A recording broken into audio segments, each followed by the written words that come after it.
Hello and welcome back to Grocott Sport TV. My name is Sean Goosen, and this week we'll be looking at local football in the Grahamstown and Makana region.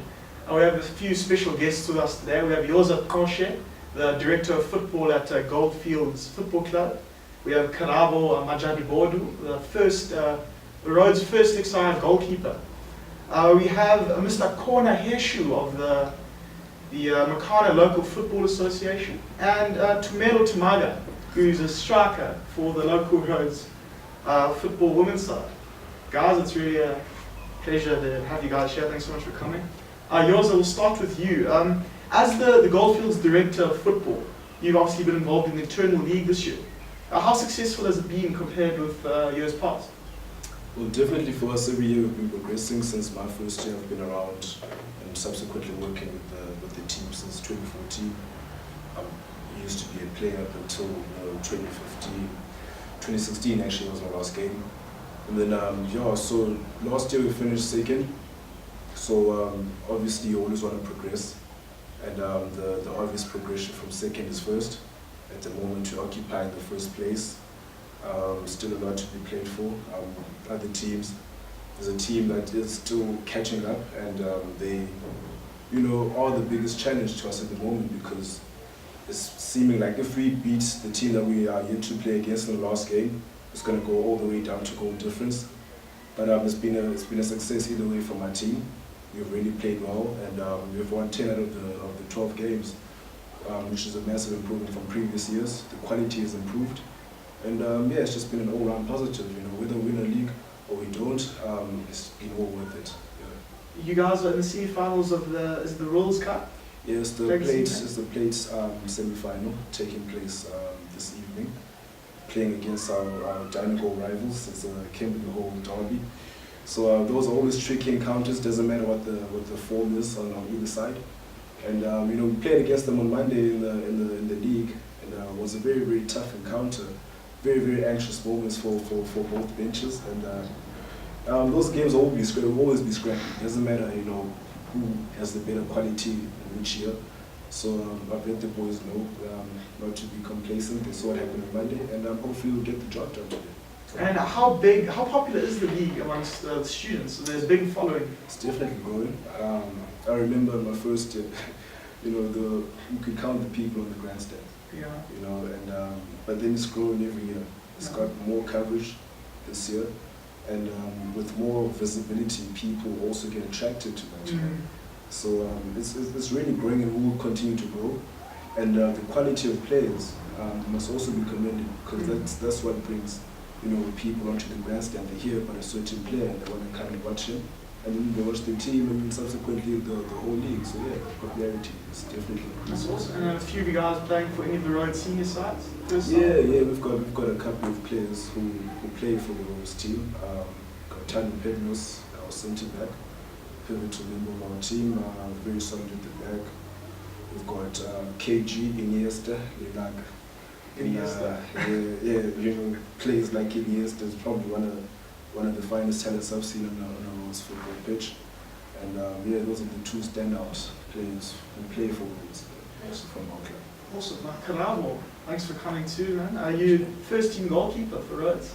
How many years have you played for the first time? It's my second year this year, and I started playing for Rhodes Soccer last year, so it's my second year playing for Rhodes team. So and what is the selection process like? How do Rhodes qualify for the first side? Do they play in the internal leagues and sort of work their way up from there? No, it doesn't work like that. You just have to pitch for training. We usually don't have numbers for Rhodes Soccer, so anyone just comes, and then on the day we play, the coach selects the players he wants to play, because we don't have numbers. So yeah. How many numbers do you have? How many teams? What do you got? First, second, thirds? No, we have one team, but the coach was planning to have 2 or 3 teams, so that one plays in the LFA, one plays in the SAB, hopefully. Okay. But that has not happened, unfortunately, because people don't show up. Players don't want to show up. Not committed. Yeah. And what league is the first side in, Rhodes first side, currently? Last year we didn't play in any league, and this year we're planning to play in the LFA. We registered for the LFA, so we're planning to play there. And how do you guys compare to other universities? How have your results been in the last few, well, this year and last year, the past few seasons you've been involved? Okay, last year was just playing we just played friendly games and inter-varsity. Not that competitive.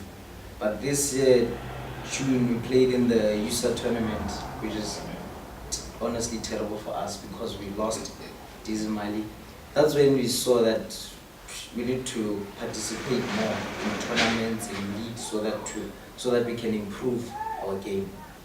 And are guys keen? Is there like a sort of fierce and a passion amongst the guys that are playing for you? There is a passion amongst the guys, especially now because we're going to the league. We know what we have to do. We know that we want to play in the SAP next year, so there is that passion and commitment. And what's the work for? How do you qualify for that league? For the SAP? SAP, yeah. Can I? No, go on. Okay. You have to win the Premier Division, the LFA Premier Division, then you go straight to SAP.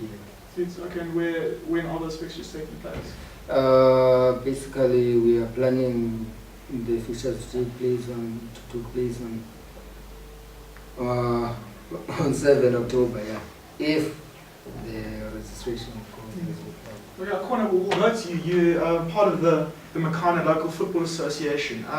Could you walk us through the various structures you have in place? I believe you have a Premier League, Junior Division, sort of second tier. How many divisions do you have? It's Premier Division, Under 17. This year we are planning to our Under 17 to be First Division League. We're not gonna have First Division. Our Under 17 league will be our First Division league. Then we will have current Under 15 and Under 13, which is playing as we speak. And what are the numbers like? How many oaks are involved in all these leagues? Have you got enough players? Are there? Yes, players are very passionately, especially the juniors one. They come in numbers and they are very dedicated. And how big a role do Rhodes University students in particular play? Are there many sort of representatives from Rhodes University in those local leagues? Yes, they are. I can count, I think about 6. I remember, yeah. In the senior side? Yes. Okay. And how many years have you been involved in the Makana? It's 8 years now. 8 years? Yes. Okay. Yeah. And honestly, how big a role does sport and football play for the people of Makana? It really is a popular game, you say? A lot. Football, most people love it. And the role they are playing is very vital for the community as well and for themselves. Because many people don't want to take football as a career. I think that's one of the basic measures that we'll have to consider in future. Even though it's an amateur league, you don't get paid here, but if we can be very passionate about the league, then we might as well have a team that will be playing in APC Motsepe League, which is above SAB League. And is there growing interest? Our guys, every year, is it growing? Is there becoming a bigger following? Yeah, basically I will focus mainly on juniors. I'm not sure about the seniors, but yeah, I can see the numbers of the players about at the age of 18. There are many players who are playing in the senior teams. 18, 19, 20, yeah. Bodes well for the future. Yes, for future. And in SAB League, we have Sakulucha who have the average age of 18 years.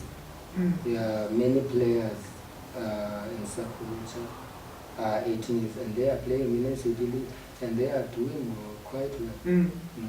Oh, it's encouraging signs. Yes. Tumelo, thank you for coming too. How many years have you been involved? You're a striker for women's first side? Yes, Right.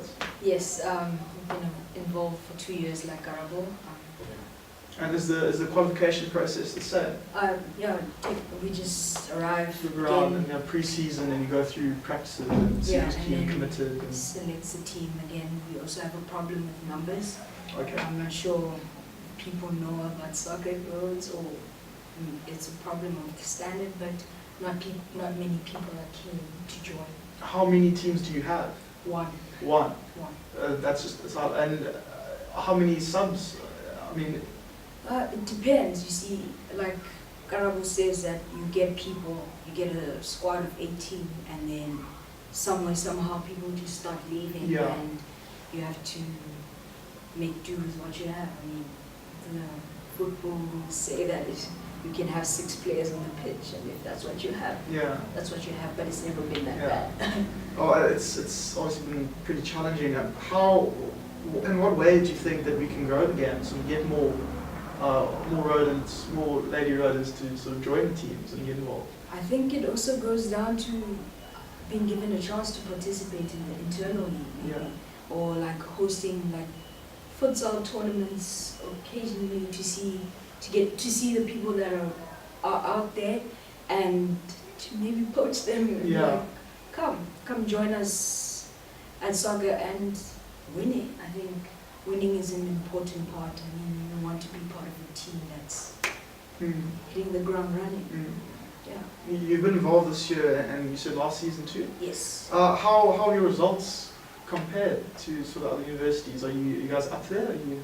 Last year, I think because generally we're playing games week in, week out, we started really slowly, but as time progressed, we did really well. I mean, I think our biggest loss last year was 6-1, but generally we were winning games, mostly regional games. In terms of like against varsities, we were struggling in that department because there's very Because of the few numbers, yeah. universities here, and we don't play them regularly enough to be like to assess the level of our squad, if I can say. Yeah. And you think social media is maybe a tool that you could use to sort of grab people in and say, look, come play for us. This is when we're playing, you know, this is what we're looking for. Do you think you can? I'm not sure. Maybe it's an avenue that we need to pursue, but yeah, I think maybe that's the thing. Is it's not that people don't know there's soccer. I mean, when you get to the sign-up sheet, the guys have like 500 sheets going out, and we just have like the one sheet. Yeah. So it's maybe they're not interested in playing football for us, and it's something that we need to look at to get the numbers going and to actually, like Makana said, build teams that are sustainable and can compete in the future. I mean, I'd like to see one day Rhodes women football participating in Sassel League. That's a dream, and that's something the top we should, tier. yeah, that's something we should be targeting, considering the fact that there's no league for women, no national league for women. So I think competing against more universities. I mean, we got thrashed at USA because we weren't at the same level, and that's something we need to address. And you speak about numbers from the men's compared to the women's. Well, what are the coaching standards like? Are there, how many coaches are involved? Are they as keen? Are they, you know, trying to get you guys? Definitely, I think our coaches are quite passionate, but it's different if people sign up on the day and no one pitches. No, I think that's generally the problem. It's down for players It's at the end of the people day. don't come, Yeah. and you can be the most passionate person ever, but if you don't have a team, you don't have a team. If these are the numbers you have to work with, then that's what you have to do. I think our coaches have done their part, and I think as players, you kind of need to step up to that. Yeah. Well, to me, I mean, what we've heard is, you know, the game is growing and it is getting a bigger following, and that's all positive signs for Grahamstown and Makana region and football in the future. Guys, thank you so much for coming down. Really appreciate your time. That's all for this week in Grocott Sport TV. Thanks for tuning in, and we'll see you next week. Cheers.